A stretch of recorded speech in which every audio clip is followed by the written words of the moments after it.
Hi guys, কেমন আছো? আশা করি ভালো আছো।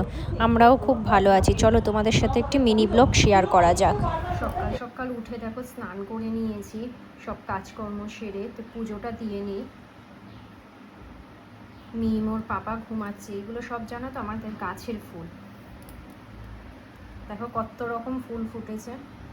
চলো এখন পুজোটা দিয়ে নিই, তারপরে কাজ সারা যাক, কারণ আজকে আবার ভোট তো দিতে যেতেই হবে, তাই না? দেখো আজকে দুপুরের লাঞ্চে করেছি এরকম গরম ভাত করে জল ঢেলে দিয়েছি, যা গরম পড়েছে। সাথে করেছি দেখো ডিম আলু ভাজা, আর এইদিকে এখন পেঁয়াজের আমি রিং পকোড়া ভাজবো খাওয়ার জন্য।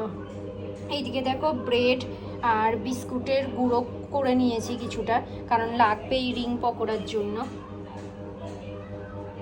খাওয়া দাওয়া করে তারপরে আমরা যাব ভোট দিতে, কারণ সকাল টাইমটাতে না প্রচুর ভিড় থাকে, এই কারণে দুপুরের দিকে যাব। এই যে যাচ্ছি এখন ভোট দিতে, আমি আর আমার বর দুজনে মিলে। এই যে দেখো আমাদের ভোট দেওয়া হয়ে গেছে কমপ্লিট।